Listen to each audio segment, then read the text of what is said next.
बिस्मिल्लाहिर्रहमानिर्रहीम। I am Mohammed Zeeshan Javed, your math instructor. तो video को शुरू करने से पहले मेरी आप सबसे गुजारिश है कि आप मेरे इस यूट्यूब चैनल अल ख्वारिज़मी साइंस एकेडमी को सब्सक्राइब कर लें और बेल आइकन को दबा दें ताकि हर नई आने वाली वीडियो आप तक पहुंच सके। तो डियर स्टूडेंट्स, आज हमने 9th क्लास यानी 9वीं क्लास की मैथ की एक्सरसाइज जो करनी है वो है 1.6। इस एक्सरसाइज के अंदर दो ही कानून हैं, मतलब दो मेथड हैं। एक है द मैट्रिक्स इन्वर्जन मेथड और दूसरा मेथड है द क्रैमर रूल। तो इस एक्सरसाइज में ये मोस्ट इम्पोर्टेंट लॉन्ग क्वेश्चन की एक्सरसाइज है। जो आपके लॉन्ग क्वेश्चन में से जो एक पार्ट आता है वो इसी में से आता है, या तो एक क्रैमर रूल आएगा या मैट्रिक्स इन्वर्जन मेथड आएगा। तो चलें देखते हैं कि हम इस रूल को कैसे सॉल्व करते हैं। आज हमने जो रूल पढ़ना है वो है द क्रैमर्स रूल।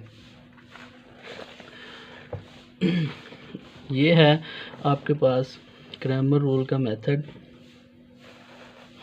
यानी 1.6 एक्सरसाइज का जो रूल नंबर 2 है वो है द क्रैमर रूल। इसको उर्दू में क्रैमर का कानून पढ़ा जाता है। इस रूल के अंदर हमें दो मुसावातें दी जाती हैं, मतलब दो इक्वेशन दी जाती हैं। इन दोनों इक्वेशन में से जो सबसे पहला काम हमने करना होता है वो तीन मैट्रिक्स की आइडेंटिफिकेशन है। मतलब तीन मैट्रिक्स को हमने इसमें से निकालना है। उनकी शनाख्त बहुत ज़रूरी है कि उनको हमने किस तरह से निकालना है। मतलब ये देखें, हमारे पास जैसे मैट्रिक्स ए, हमने पहले सबसे पहला जो मैट्रिक्स निकालना है वो है मैट्रिक्स ए। दूसरा मैट्रिक्स होगा हमारे पास ए एक्स और तीसरा मैट्रिक्स होगा ए वाई। जो सबसे पहला मैट्रिक्स है ए, उसको हमने कैसे निकालना है? इन दोनों इक्वेशन के अंदर जो वेरिएबल के साथ कोफिशिएंट दिए गए हैं हम उसको क्या करेंगे, इस मैट्रिक्स ए में लिख लेंगे। जैसे मिसाल के तौर पर ये इक्वेशन नंबर 1 है। इस इक्वेशन में देखें, x वेरिएबल के साथ जो कोफिशिएंट दिया हुआ है वो क्या है 2 और y के साथ जो है वो -2। तो इस तरह से हम इसी अरेंजमेंट के साथ लिख लेंगे 2 और -2। अब दूसरी इक्वेशन में आ जाएं तो दूसरी इक्वेशन में देखें, इस कोफिशिएंट वेरिएबल के साथ जो कोफिशिएंट है वो क्या है 3 और इस y वाले वेरिएबल के साथ जो कोफिशिएंट है वो क्या है 2। तो 3 और 2।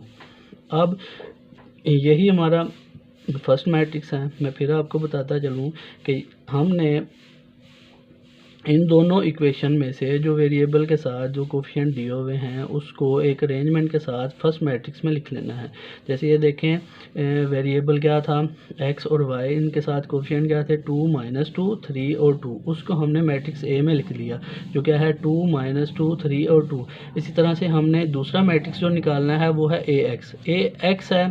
तो ए ऑफ एक्स मतलब x वाले कोफिशिएंट को हम नहीं लिखेंगे, x वेरिएबल वाले कोफिशिएंट को हम नहीं लिखेंगे। जैसे वो क्या थे 2 और 3। तो इस वाले कोफिशिएंट्स की जगह हम क्या लिखेंगे, इक्वल के इस साइड वाले दोनों कांस्टेंट को लिखेंगे। वो क्या है 4 और 6।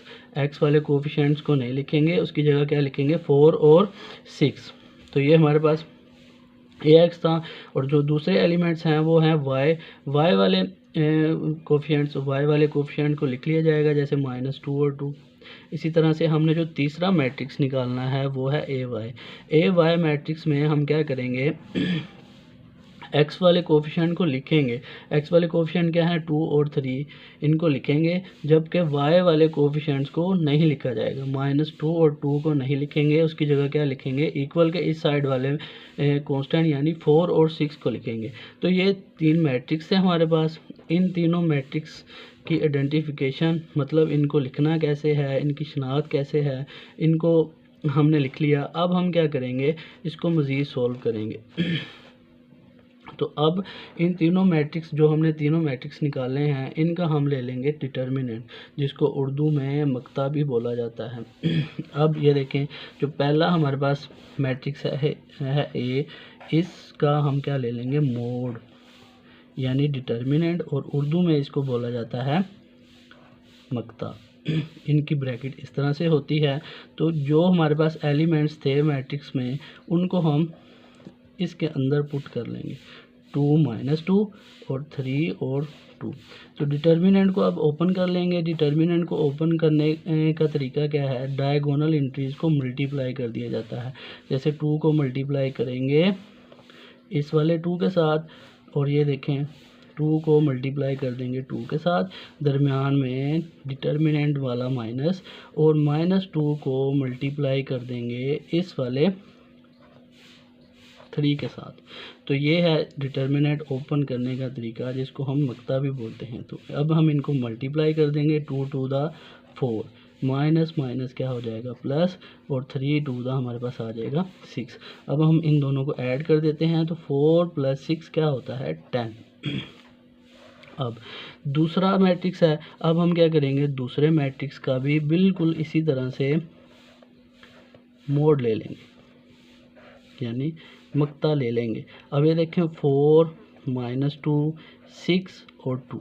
अब हम क्या करेंगे, इसका भी मोड ओपन कर लेंगे, यानी डिटर्मिनेंट, जिसको उर्दू में मक्ता बोला जाता है।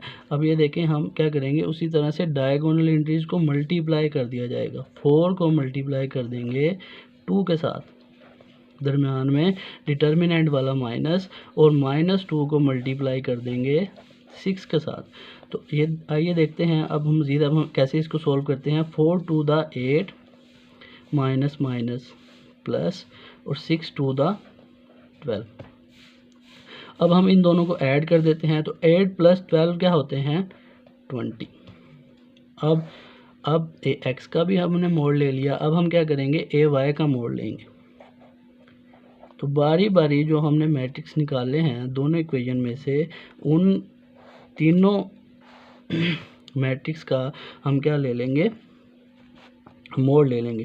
तो ये देखें 2 4 3 और 6, जो तीसरा मैट्रिक्स का उसके भी एलिमेंट हमने इस मोड के अंदर पुट कर दिए। अब ये देखें अब बिल्कुल उसी तरह से अब हमने इस मोड को ओपन कर लेना है।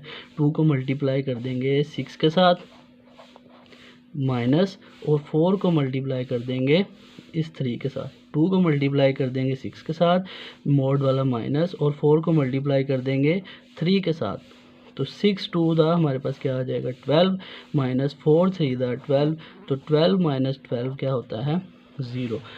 आइए अब हमने जो मेन काम है, मतलब ये मैट्रिक क्रैमर रूल को क्यों सॉल्व किया जाता है, एक्स और वाई की वैल्यूज़ को फाइंड करने के लिए।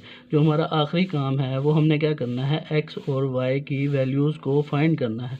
तो एक्स की वैल्यू को फाइंड करने से पहले आपको एक्स का फार्मूला आना चाहिए। वो फार्मूला क्या होता है, ए एक्स मोड बटा ए का मोड, मतलब ए एक्स का डिटर्मिनेंट बाय ए का डिटर्मिनेंट।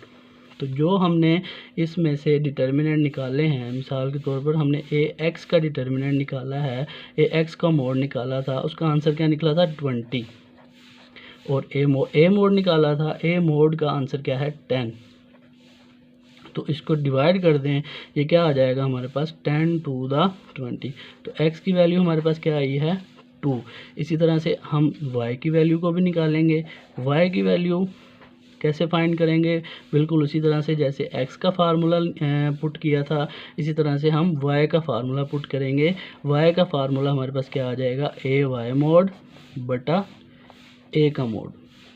तो ए वाई हमने क्या निकाला है, ए वाई मोड हमने निकाला है 0 divided by A mode. A mode हमने क्या निकाला है, वो निकाला है 10।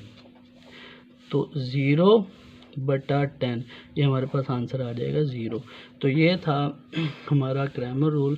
मतलब क्रैमर रूल में हमने एक्स और वाई की वैल्यूज़ को फाइंड करना होता है। तो हमने एक्स और वाई की वैल्यू को फाइंड कर लिया, ये था क्रैमर रूल। बहुत आसान है। इस एक्सरसाइज में से लॉन्ग क्वेश्चन आता होता है, जो कि मोस्ट इम्पोर्टेंट एक्सरसाइज है ये। तो डियर स्टूडेंट्स, ये है हमारा कंप्लीट क्रैमर रूल मेथड। तो बाकी जितने भी इस एक्सरसाइज के क्वेश्चन हैं वो सारे के सारे इसी मेथड से सॉल्व होंगे। तो मेरी नेक्स्ट आने वाली वीडियो तक के लिए अल्लाह हाफिज़।